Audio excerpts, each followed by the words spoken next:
I want to say that it's my real pleasure and privilege to moderate this session here because we have three really wonderful presentations, and basically they represent different stages and different perspectives of long COVID experience. And I'm going to introduce each speaker just before their presentation. And we are going to have two speakers who are basically joining us online, and one of them was hoping to join us in person, but unfortunately got sick just now. So we have one in person and then two online presentations. Now, the first speaker is Nandini Raj. Nandini lives in Calgary, Alberta, and she's a writer, a mother and caregiver to her teenage daughter, Leah, who lives with long COVID for the last 4 years. And previously, Nandini was a healthcare professional who was in the system for healthcare for 15 years, so she knows the system. And despite that, there are lots of challenges.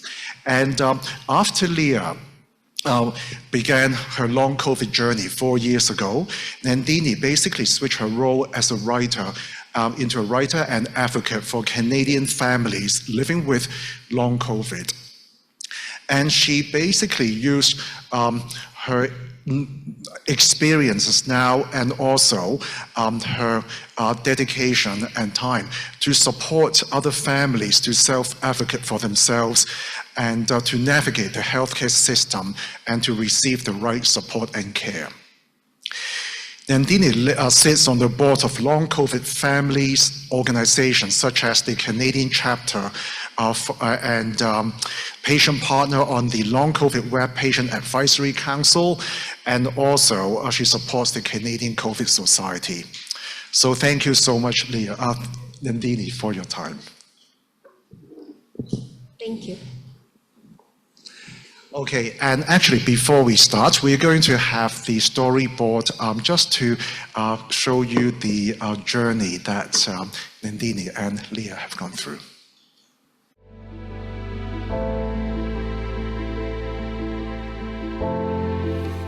It feels like long COVID took everything from me, even my childhood.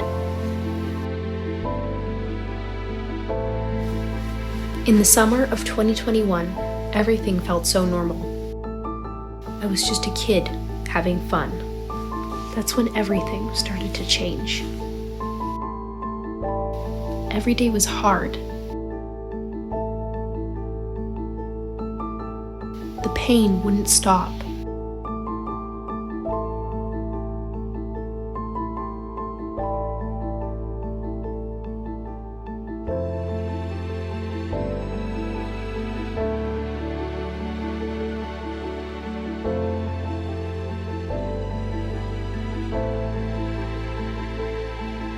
I just wanted to feel like me again.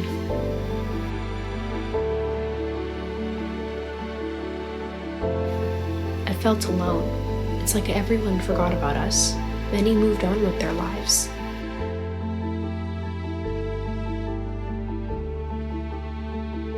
But then, little by little, I started to feel a bit stronger. Even small steps felt like big victories.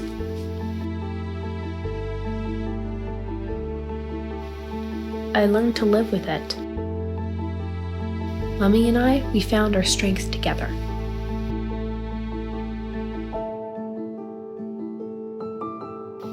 This is my life now.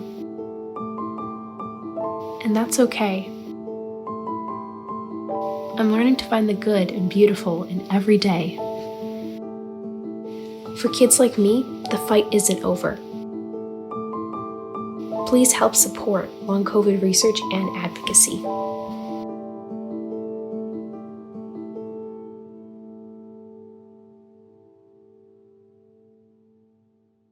I don't have any slides.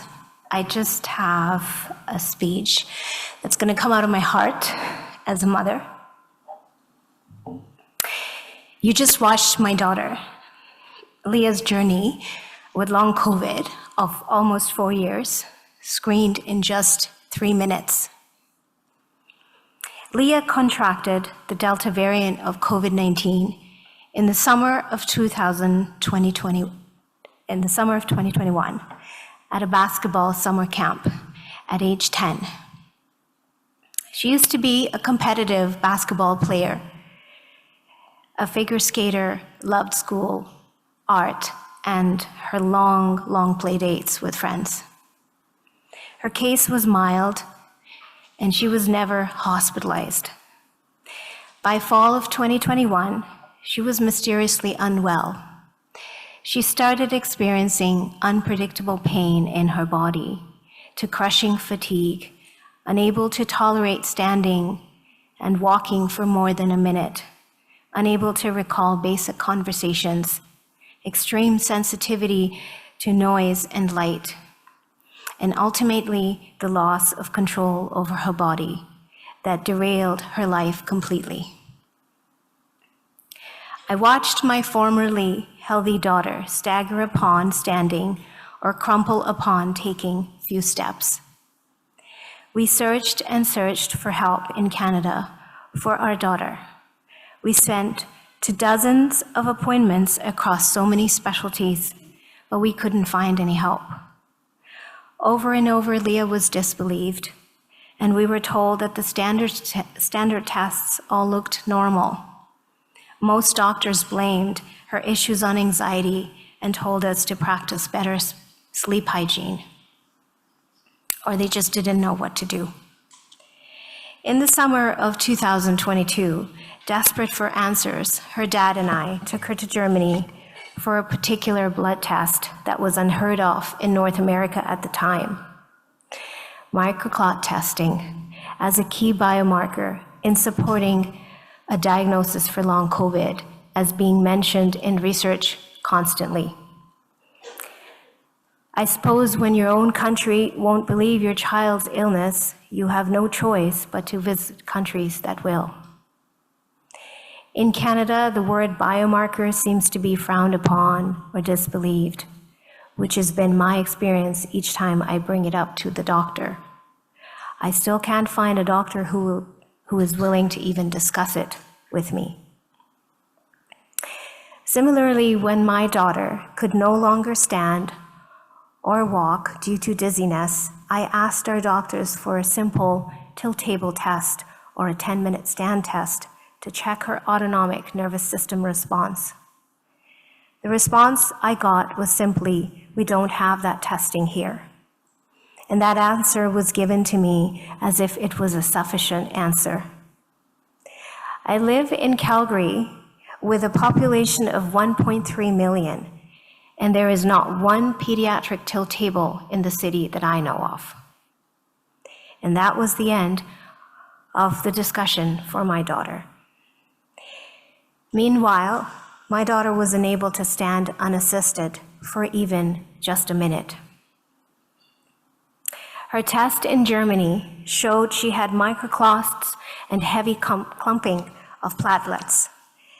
That meant that there was very little oxygen flowing in her body. And it also meant that all those physical symptoms were the exact same reason why. I suppose for one brief moment, I was just grateful to know that there was a biological reason for her illness. But that was quickly replaced by a deep sadness for her and all that meant for her future. I became afraid for her returning to a country that would believe her no matter what evidence we produced. Since then, as her mother, I have witnessed a medical journey that my daughter never deserved. And to be clear, she is on that journey alone, without a doctor or a healthcare system to support her.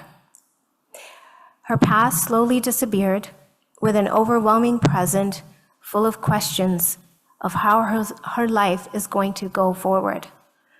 What are the limits of her life now, and where will this disease lead her? Mommy, she says to me often, will I ever heal? Will I ever recover? So much continued to be lost in our lives as Leah's long COVID symptoms continued and worsened. We noticed very quickly who were our real friends and family and who made a quiet exit out of our lives, anxious to get back to a normal after the pandemic. I was unable to continue working in my job while caring for her full time and had to make the difficult decision to resign. My career and my professional identity became another thing that COVID stole from my family. Even though I resigned from the job I had, I never stopped working. I just went from a paid job to an unpaid one, like so many women across the globe. You would think that having a background in healthcare for over a decade would give me some advantage as I navigated support for my daughter. I didn't, and that is really hard to admit. But I have tried everything that I know how to do, and I'm still not able to get my daughter the help she needs.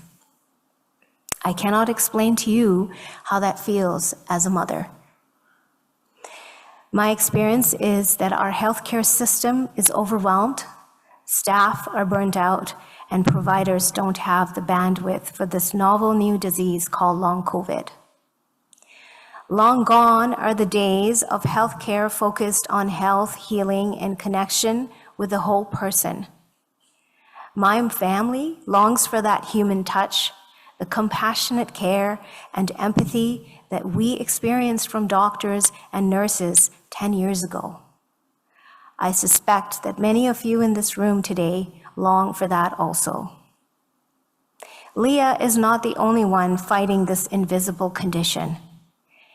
Every day, my family's story, Leah's story, is happening on repeat across Canada. Parents of sick children are lost, confused, worried sick that they cannot find help. They can't find the doctors that will believe them.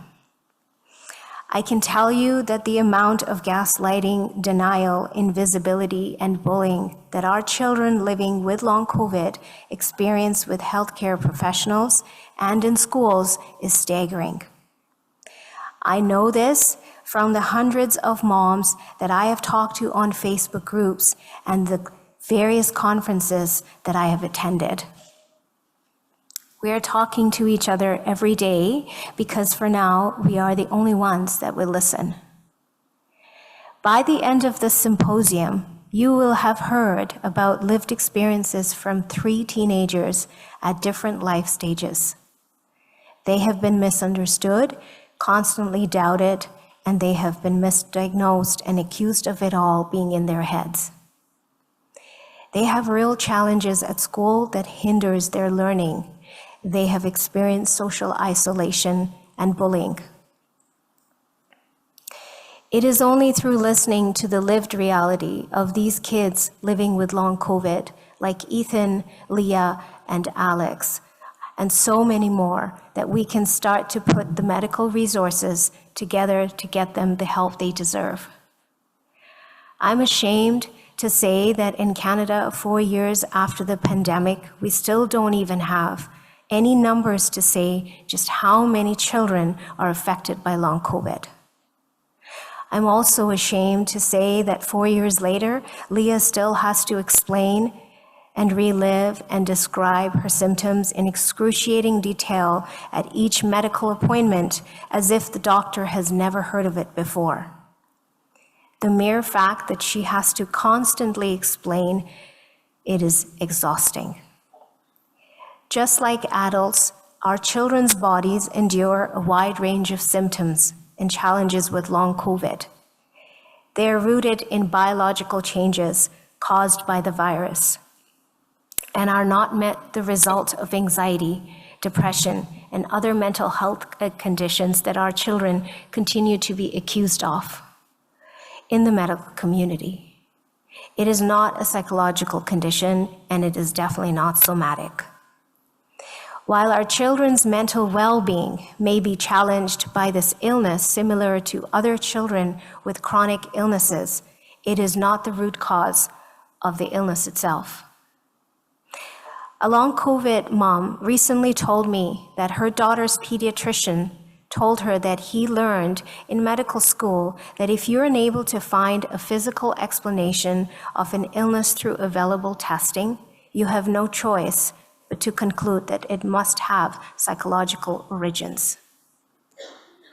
Families are constantly battling for recognition and appropriate care for their children, facing accusations of neglect, abuse, and Munchausen's by proxy along the way. As I said before, our children do not belong in the somatic or medically unexplained clinics because they are seeking medical help for their very real pain and very real suffering. So months ago, my good friend asked me what I would say if I was given the platform or the microphone in a room full of medical leaders such as yourself today. Well, I have the mic, and you're captive here for a couple of more minutes, so here we go. My family survives right now on 100% hope. There is no treatment for my Leah, but we are a house full of hope, which I want to share with you. My hope for the scientific community that is listening today in person and virtually is that you create and finalize a Canadian research roadmap for long COVID in children, adolescents, and teens by the time my daughter goes to grade 9. That means you have 1 year. What that roadmap would include is a comprehensive pediatric research agenda focused on understanding the biological mechanisms, the diagnostics, and high-quality clinical trials required to support treatment and recovery for our children. Central to this must be high-quality observational data about the lived experience of these children. We are already living in the gap between your traditional medical approach to research and practice and our lived reality of this illness. Our children currently are falling through that gap, and that gap needs to be filled by our collective commitment to focus on the lived experience of these children. For any government workers or politicians that are listening today, I have high hopes for you too, which are actually going to turn into polite demands very shortly. My hope is that you will start to realize the essential role that you play in ending the gaslighting that our children are receiving every day. Our children are not being believed in part because there are no Canadian statistics to show how many children are living with long COVID to support that. Where are the head counts? What are you waiting for? My friend's daughter has had long COVID for 4.5 years, which means that she has been alone in doctors' and principals' offices trying to convince that her child has long COVID and the number of accommodations that she requires. Without these statistics, families are easily dismissed and gaslit. If it was real, the government would release numbers that would prove it, is what we have all heard way too many times. Once we have and understand the statistics, we can start not only providing the right type of medical care for these kids, but can also start building the social infrastructure to support long COVID families. We can expand and update our social supports, build in necessary accommodations for schools, educate ancillary service providers, and ensure interdisciplinary collaborations wrap around these families to support them as they navigate this new world of long COVID. Calling child welfare, leveling accusations of parental neglect, or Munchausen by proxy, and penalizing children for their school absences only increases that trauma that these families are experiencing and will have long-lasting generational effects for all those involved. So I want to leave you with one question and ask a small favor. When you end your day today and have a very few quiet moments to yourself, I want to ask yourself one question.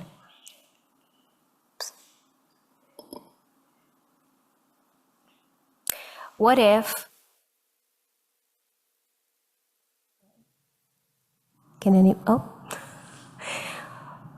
that question is, what if what the children are telling us is true? What if there is something new and unknown happening in these children's bodies that doesn't show evidence through any of our traditional testing and is causing them tremendous harm and suffering? And no one believes them. Doctors, teachers, and other adults that they look up to don't believe them and won't help them, even when they're in pain. So I'd like you to please spend a few minutes today thinking about what that must be like for them. Maybe walk a mile in their shoe. What if everything they're telling us is true? Thank you.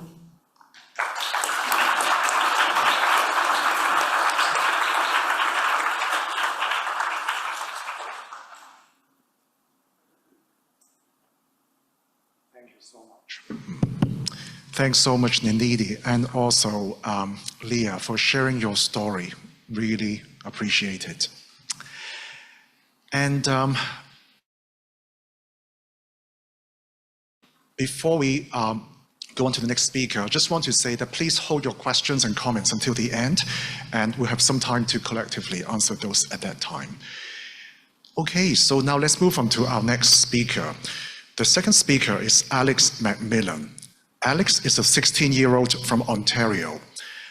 And Alex has been experiencing long COVID symptoms for the last 2 years, and they are going to share some of their insights from this experience.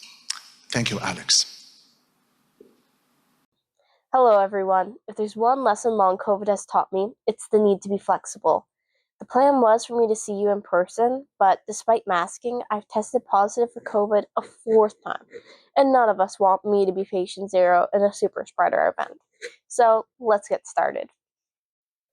My Aunt Julie, who uses a wheelchair and canes, wisely said, "We are all temporarily able-bodied." Right now, millions of Canadians are experiencing new disabilities from COVID. 2 years ago, I was a snowboard instructor, an A-plus student, and an Air Cadet Corporal who were in the top fitness ranking. After my second COVID infection, I began to struggle with chronic fatigue, shortness of breath, and had difficulty walking or standing for long periods of time. Brain fog has massively affected my school progress and has altered my career aspirations. Now, I often can't access memory.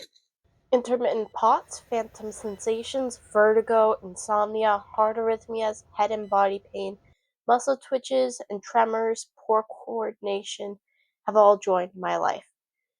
My fatigue can be so severe I'm unable to get my body or mouth to move. The inability to speak, despite my thoughts being clear, has led me to think a lot about effective communication. When I'm nonverbal, I rely on others to take the time to listen to my phone speaking for me, or to see me sign an ASL, or finger taps for yes and no.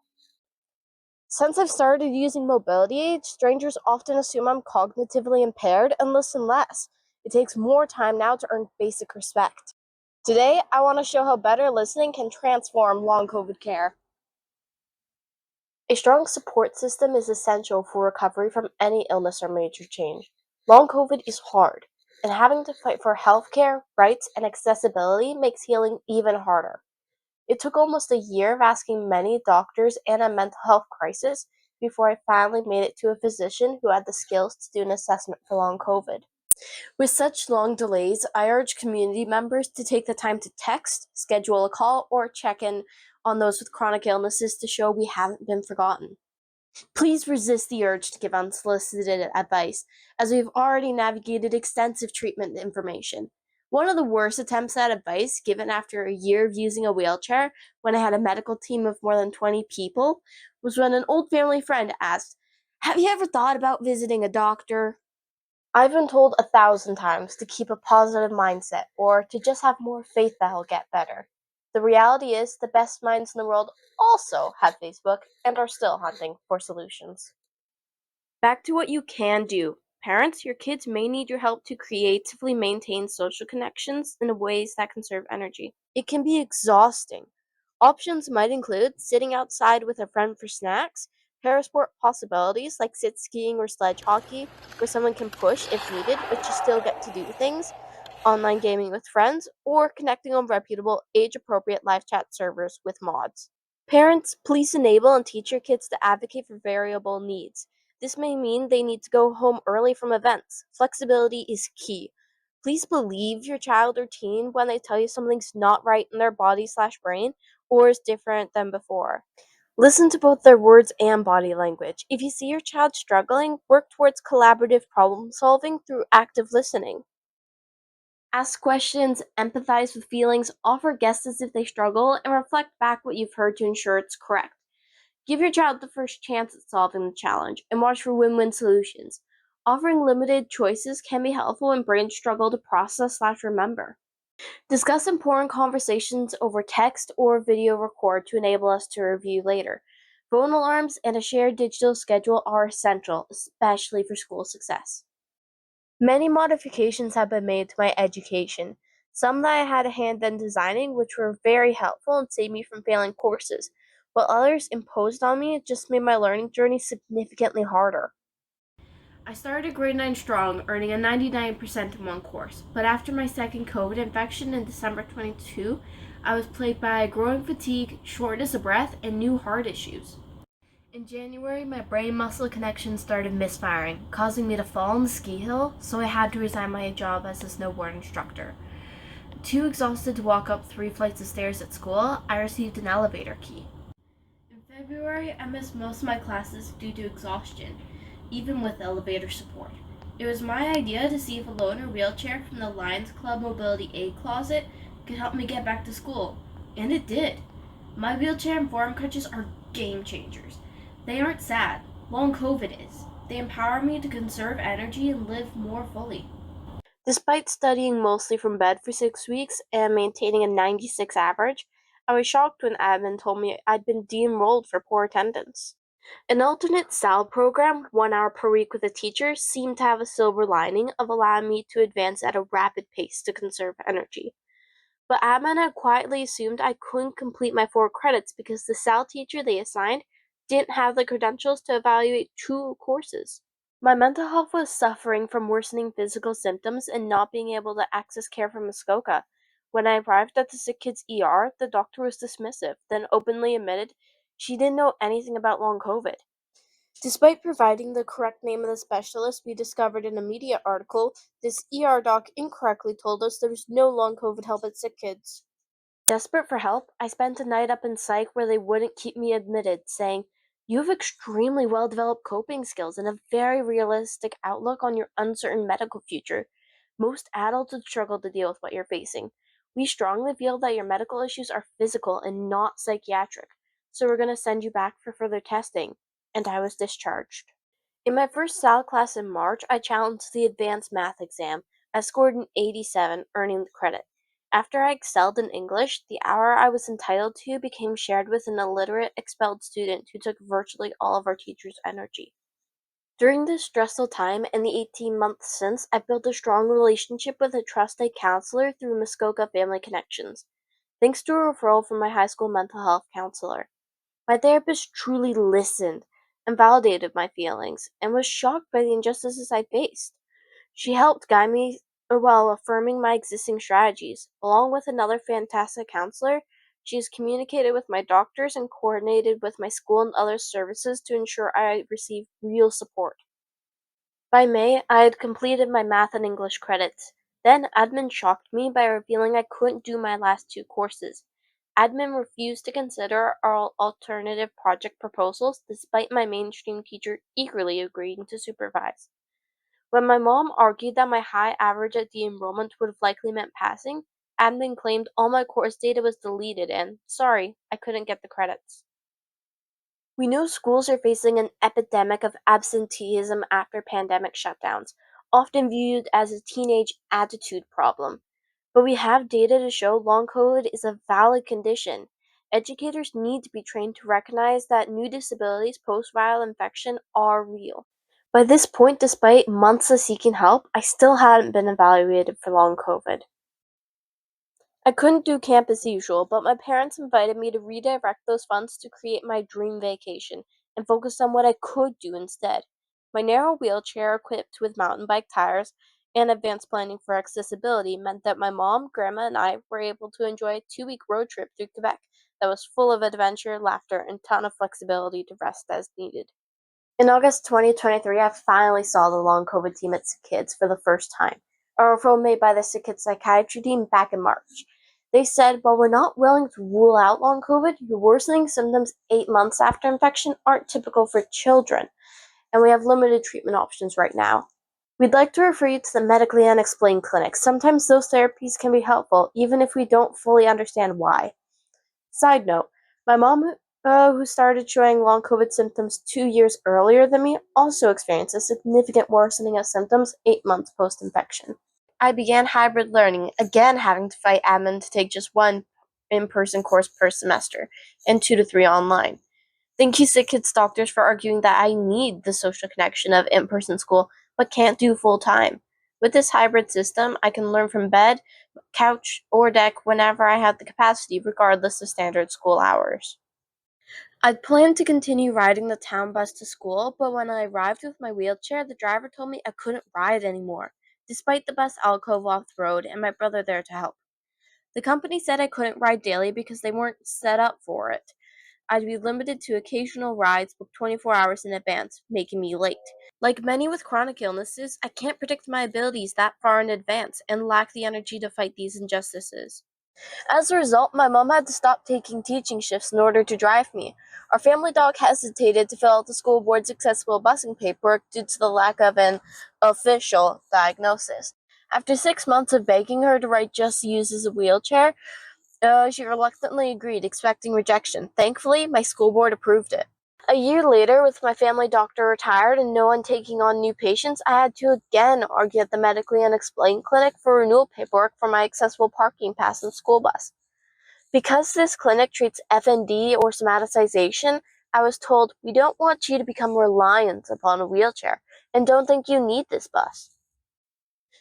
30% of the time, I can walk normally, but on mornings when I can't, my parents and I often get injured trying to transfer into this non-accessible van. Some mornings, I'm slumped over like a rag doll and nonverbal, but I can use finger taps, ASL, or an app to communicate that I do still want to go to school. And because I found pushing my body gently can help me regain ability faster. I understand that the medically unexplained team hesitated because they feared that if I had aids and services, I'd allow myself to atrophy. But this has not been the case. I celebrate as much of my capacity as I can when I can. Only after another emotional outburst at the MUS clinic did they finally sign the renewal paperwork, writing uses a wheelchair. Thankfully, my school board approved it again, allowing me to attend classes almost every day.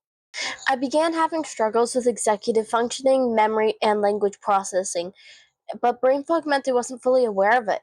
My teachers saw I was making silly mistakes despite enormous effort. Without medical documentation, the public school system has their hands largely tied with modifications, but with it, teachers have the legal obligation to follow a student's individual education plan. Yet my doctors weren't sure what to suggest and spent most of my appointments minimizing the long COVID research we brought, searching for non-existent psychiatric disorders, citing positive thinking, and issuing psych meds, some of which have made things much worse. Despite repeated promises that I will get better, I haven't.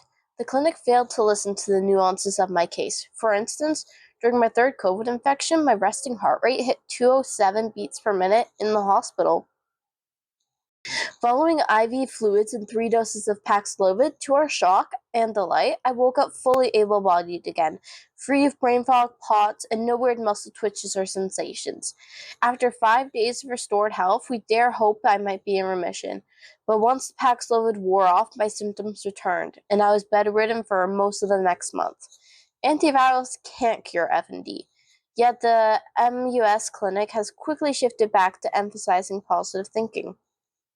Even if I do have somatization from stress, that doesn't discount that I also have long COVID.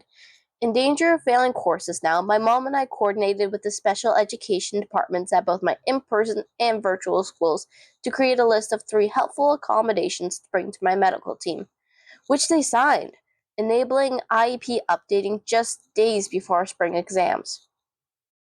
3 exams went fine. Brain fog on the final one meant I couldn't remember what to do with the formulas on my memory aid sheet, and I failed. But the removal of penalties for assignments handed in late meant I still got the credit. Next day, I remembered all the content I'd mastered. The IEP saved me. In closing, while living with long COVID presents challenges, it has also shaped my resilience and determination.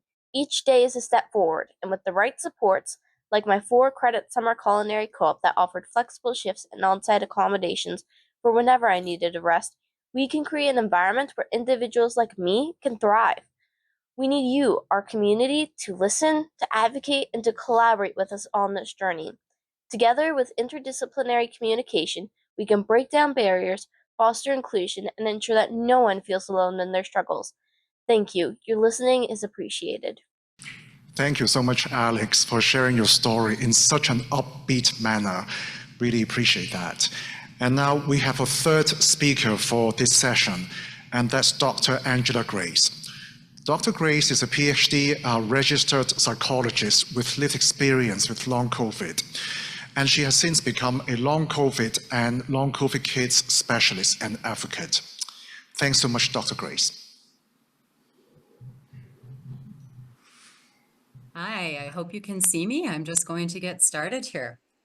So first of all, I'm sorry that you're here, and I am grateful. I believe all of you with long COVID.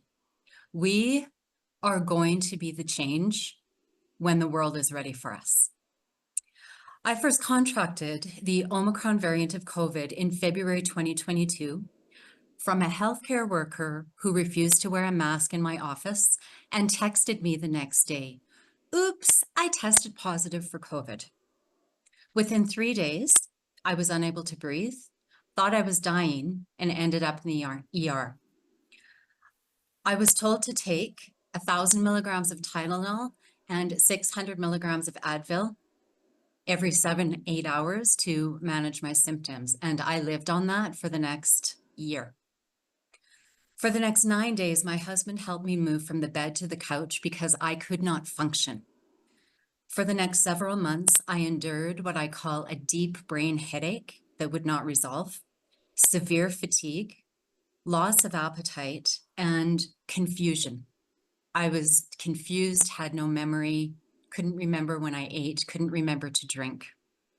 My doctor, after a few months, I had this pressure in my chest that would not go away. So my family doctor thought it was my lungs, gave me 2 inhalers, and then moved to Australia. So I had no medical care. Despite all this, I still had to work because there were no disability benefits available to me. I assumed over time I would bounce back, and I have never bounced. In October that year, I felt able to visit friends for the first time. My friends knew I was suffering from long COVID, and I thought for sure they would take care of me. Nope. One of them brought her kids with respiratory symptoms and texted us all the next day. "Oops, my kids tested positive for COVID." I contracted COVID a second time. The fatigue after that was debilitating. In February 2023, I saw a new family doctor, and he specialized in COVID and tested my heart. He told me that it was not my lungs, but my heart. As a previously healthy, dynamic, active, professional dancer, yoga instructor, avid hiker, human, along with being a university instructor, psychologist, and provincial education advocate with no previous heart conditions, I now had a heart condition directly caused by COVID. In May 2023, I overexerted while running in the provincial election and attending a community event, and I collapsed. I went to urgent care, where the doctor completely ignored my symptoms of long COVID, said it was just anxiety, and put me on trazodone. I thought trazodone was a pain reliever. Within 3 days, I nearly died from severe serotonin syndrome. This is why the doctor who spoke previously said, do not use SSRIs or SNRIs. Fortunately, because I'm a researcher, I researched the hell out of what was happening to me. And a doctor in Israel, through his work on chronic serotonin syndrome, saved my life with his medication recommendation, which, by the way, is an over-the-counter antihistamine for children called ciprofloxacin. I've spent the last year and a half trying to come back to life. I have been disbelieved, gaslit, and shamed by nearly every doctor and specialist I have seen. I have nearly died several times from anaphylaxis and severe adverse reactions to medications and supplements.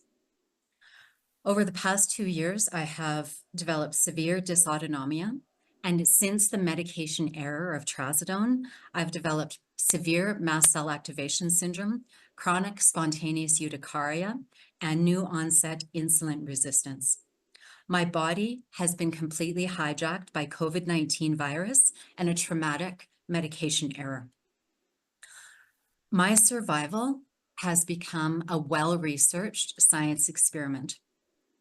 From my own careful research, I have realized that long COVID especially, has hijacked my ability to metabolize tryptophan, which is an amino acid we all need, and hijacked my ability to metabolize any carbohydrates.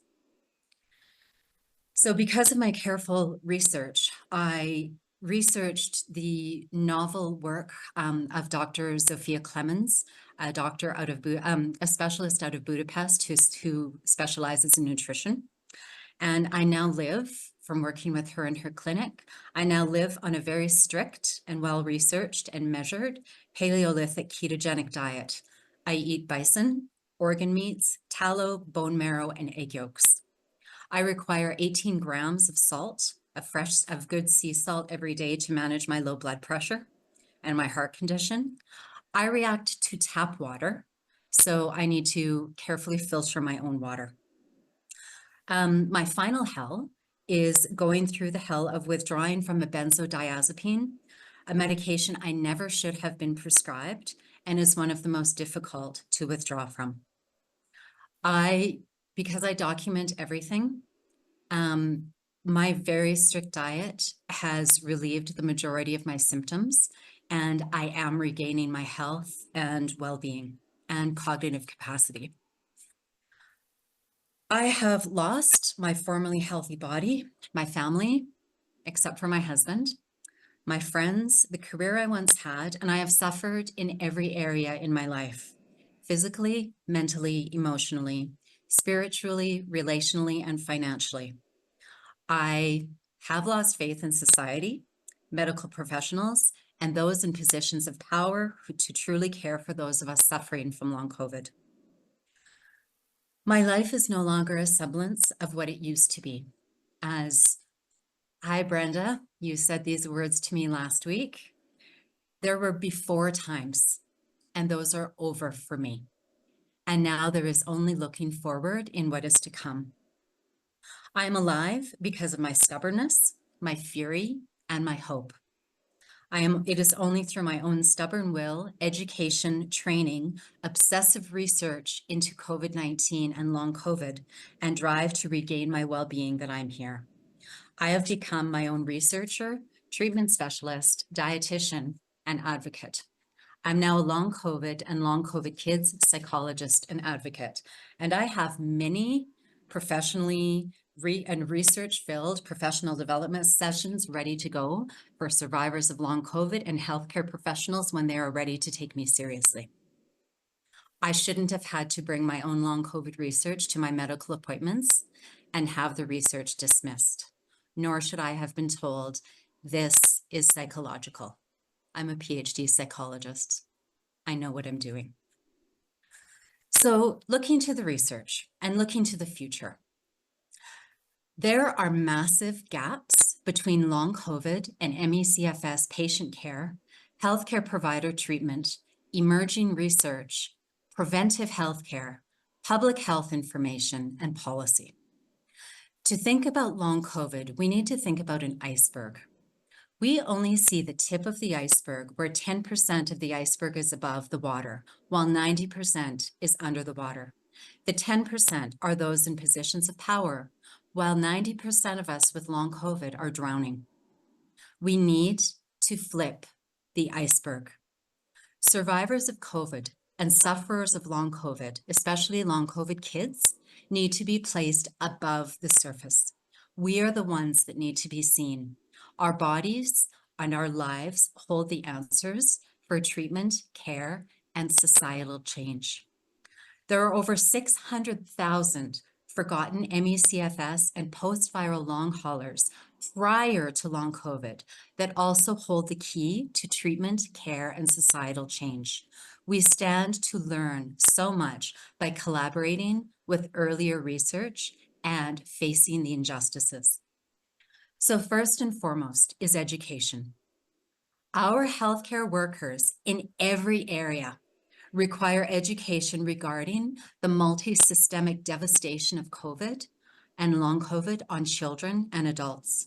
We need to flip the iceberg so long COVID survivors are heard, believed, and treated with empathy and best practices. Right now, healthcare providers are the blind man and the elephant.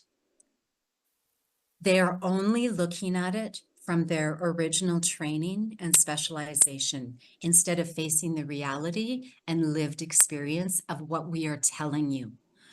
What Nandini said about children telling us the truth, what Alex said about what they need for accommodations and treatment, we are telling you the truth, and the testing, the research, and the treatment is there when we are listened to.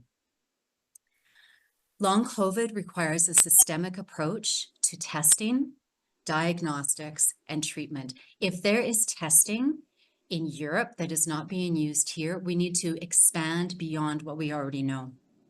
If our bodies, as I've found, can no longer metabolize tryptophan and carbohydrates, doctors need to know this.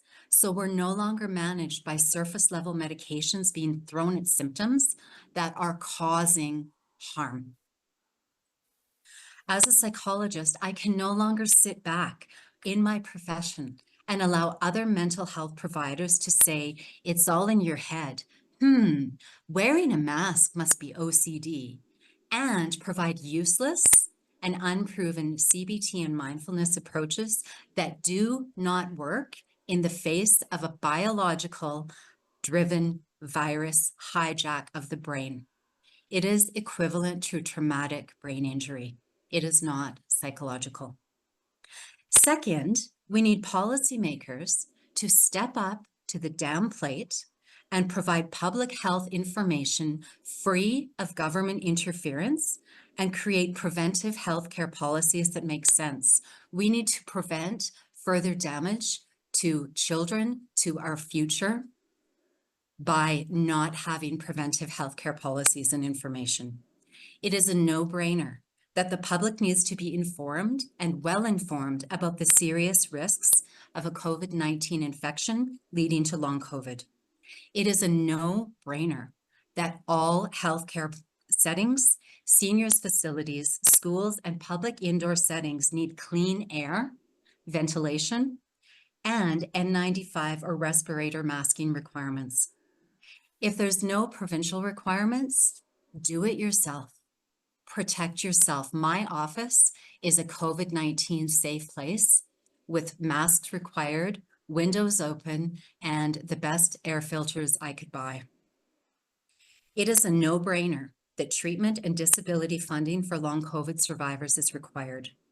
It is a no-brainer that workplaces and schools need to provide flexible and adaptable accommodations so we can work to our best ability with fluctuating symptoms and energy levels.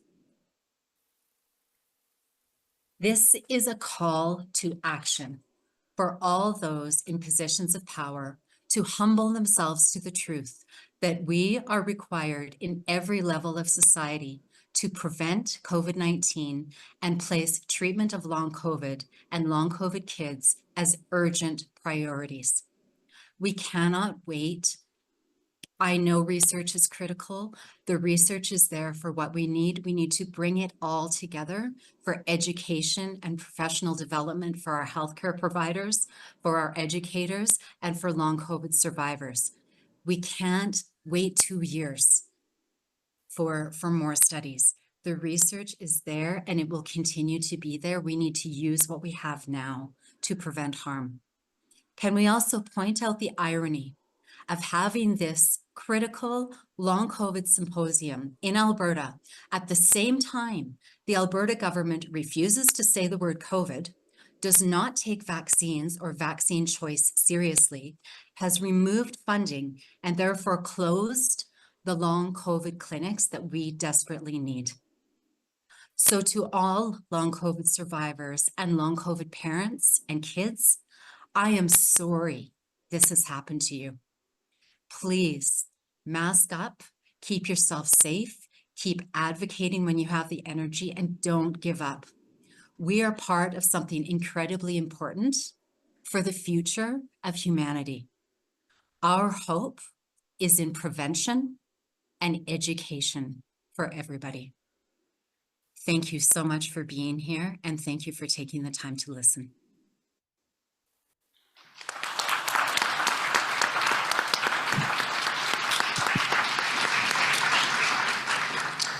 Thank you so much, Dr. Grace. Now, we do have some time for questions and comments, but before we go to you guys and to the ones online, I do want to ask each panelist a question. And so if I want you to tell us one single message that you want the audience here to go home with, what would that be? So, Nandini. So I think in my last few sentences of my speech was that the one thing that I would like everyone to go home today with is to really think about how real our children are actually trying to tell us, the doctors, the scientific community, everybody, and their peers, how real long COVID is. It's physical, it's biological, it's vascular in nature, and it's not just all in their heads. And I think the biggest key message for me is the awareness and the knowledge that needs to be developed to understand that long COVID in children is real. Thank you. Thank you. Alex. Hey, sorry, my voice is scratchy for COVID. I would say the biggest thing is communication and listening. And in that, you need to listen to your patients, listen to what they truly are saying, not just what you think is going on, what you think they're trying to say. Listen to their words and then ask more details if you don't fully understand. Because at every instance in my life, I am often met with being ignored, being dismissed, being like, oh, well, maybe you should just try some CBT. I've been doing that my whole life. Or maybe you should try these other therapies. I've been doing that. I put in 110 effort, but I'm being ignored and not heard. And so just please, the biggest thing you can do if you don't know how to help is listen and then ask your colleagues for help. Thank you, Alex. Dr. Grace? All right. So first, I highly recommend reading the book called Breaking Canadians. It's a book by healthcare providers that tells the story of COVID and long COVID. The second thing I would say is we need to flip the iceberg and elevate the voices and lived experience of people with long COVID and long COVID kids so that we can fill the gap in the research, the treatment, and the education of healthcare providers, educators, and long COVID survivors. Thanks so much. Now, do we have any question online? Susan? Thank you. Thank you, everyone, for your presentations. They were terrific. The first question is, curious if any of you have had more than one infection after already having long COVID and what the experience was like for you, plus how you've navigated it from someone who's there now. Oh, I guess I could speak. Yeah, Leah, after she contracted the first infection in summer of 2021, she was reinfected in summer of 2023, I think. And I would say one of the challenging parts of that was that all her long COVID symptoms exacerbated severely. And she went from coming out of a wheelchair back into a wheelchair. So that's another example I can give you. She also had, of course, she has been going through a lot of puberty changes, because a child who starts at 10 years of age and then goes on to 13, that's a very big role that plays in their development of their body and brain, or I should say mind and body. So I would say, yes, it was very challenging. Navigating is hard. I think as a mother, we have learned to play many different roles every day. And so we troubleshoot at home as much as we can, and also be their doctors as well as their caretakers and their emotional and physical support at all times. I know that it's 4 p.m., but do we have time for one more comment or question? Just one. Okay, go ahead, please. Okay, has anyone here ever had your menstrual pain dismissed even when you're missing work because it's so bad? It's in your head, right? Nope. What if we didn't believe in polio? What if we couldn't measure nerve or muscle transmission, and we thought MS or any of those other conditions were obviously because they didn't have the right thoughts? That's how cruel not believing these people is. What conditions have we known where there was no traditional way to diagnose it at the time? So thank you, Nandini and Alex, and I'm sorry, poor memory, forgotten your name, but you two were marvelous. This is so valuable. It's poetry that's painful to hear. You communicate so very well. So I would ask, since we're all members of the Long COVID Web, and some in here are fabulous artists, I can only do stick figures, how about a sign we can download and take to our doctors that says, even if I can't treat you, I will believe you.